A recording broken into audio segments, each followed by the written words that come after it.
Hello, hello, hello, hello. So, okay, I know I just did Brave New World. This one's my romance novel, obviously, my amazing romance novel collection. The one we're gonna do today is Heart of the Falcon, and I showed you the back of it because I didn't want to put the front on. Again, this is another one that my kids have ripped the cover off. But you can see, I clearly bought it at a book exchange. I did not, this is not a stolen book. I would never do that. I love reading entirely too much to rip an author off. I would not want to do that. So, but I got this guy, I believe I got it, oh, this says I got it in Lawrence, Kansas. But I could have swore that I got it in Harrisonville on one of my brown books back specials. Anyways, so the book is The Heart of the Falcon by Suzanne Robinson. This book was written in 1989, and I got it for, it doesn't say, I think I got it for a couple bucks. I don't think I paid $5, but it said originally I would have paid $5.50 for it. On Thrift Books, this guy is surprisingly $10.59. I think that's a little bit steep for this book, because especially it not being a super big book. Not that a big book always makes a difference, but just saying. On Amazon, you can get it on Kindle for $16.99, or in paperback for $19 with the $3.99 in shipping. You can get it on Barnes & Noble for 19 bucks plus $4.99 in shipping.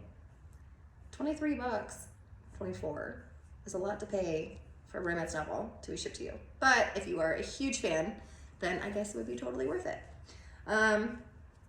So Heart of the Falcon is set, first I give it a Lusty meter of 4. They do have erotic scenes, but not nearly as erotic as some of them rolling around nowadays. So it is set in Egypt. Let's see. It says, all her life, raven-haired Anquets had basked in the tranquility of Nefer, until the day her father died and her uncle descended upon the estate, hungry for her land and hungry for her. Desperate to escape his cruel obsession, she fled. But now, masquerading as a commoner in the magnificent city of Thebes, Anquet faces a new danger, mysterious and seductive.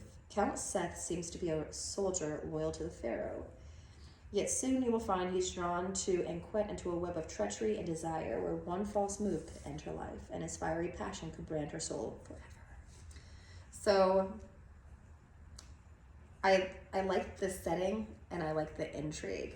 I like the fact that there is a little bit of movement, so it's not in the same scene and setting the whole time. Obviously she runs away, and there's a little bit of an adventure. And I even like the Egyptian elements to it. I used to be obsessed with Egypt back in the day, so I liked it whenever I first read it. When I read it later on, again, I didn't like it as much. I still enjoyed the story, but I think that I had changed into a little more of women power elements, and I sometimes have a hard time if a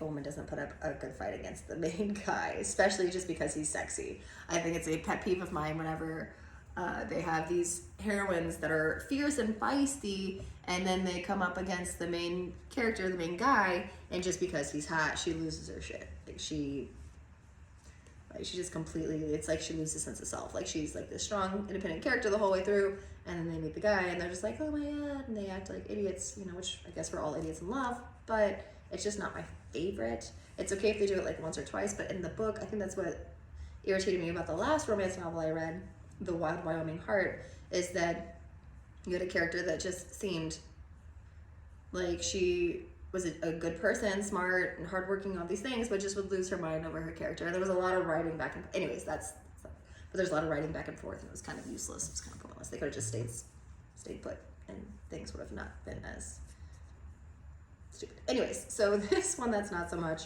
This one, I would give it a star just because I think it's worth a read. I really, like I said, I really like the Egyptian element.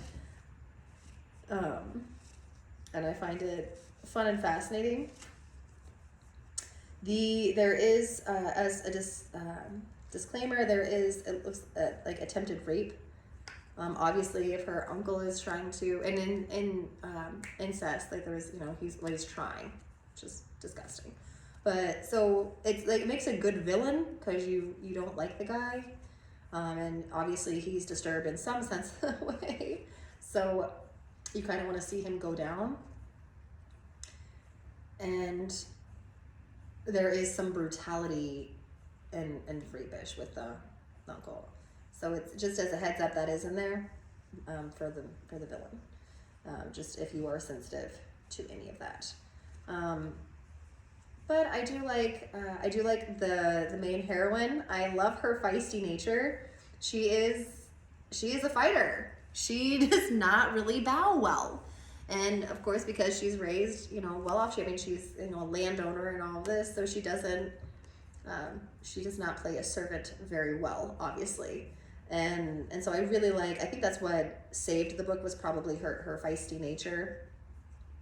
And the main guy, again with with the book I did yesterday, I felt like the main male character is missing something, at least in this one. I mean, well, I guess you still hear from his perspective, like it writes from his perspective, but it's just not, he's not a fully developed character.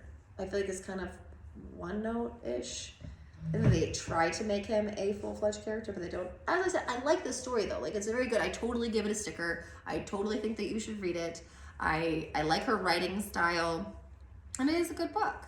And it is one of the ones that no matter how, I know this will resonate with some people, that if I haven't read it in a while, even though I don't remember exactly what happened, I know, I see it and I get a good feeling from the book. So I'm like, oh yeah, I remember enjoying this story. And again, I like historical fiction, so I never romanticize the past. I would never want to live in the past. I don't romanticize the past, but I do like reading about it and doing the fun fiction with it. And as long as you can read a book on its terms, I think that that's pleasurable. And so I enjoyed it. I liked the characters. I liked the fun adventure. I liked the back and forth sparring between the two main characters. I liked the love elements. I liked the sex. So all of it was a thumbs up. I would definitely read Heart of the Falcon if you want. I don't know if I would pay $11 for it. This one might be one where I would just travel to a local books, a used bookstore, which we have a couple around here in Texas. If you are around Texas, we have one in the Old Town Spring that's really nice. It's kind of small, but it's good and they're really sweet. The owners are. Or we have, I think it was the owner. I think she's on. Anyways, and then there's another one that I've heard about that is rather extensive. They turn a house into a used bookstore. So if you find one of those, maybe you can find it there for like $5, and that would probably be a better way to go.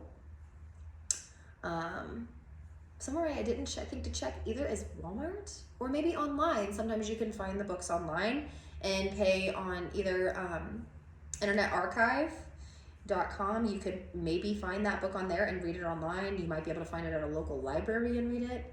And if you want to add it to your personal library, maybe you can read it first before you commit to putting it in your personal library. So I think that's it.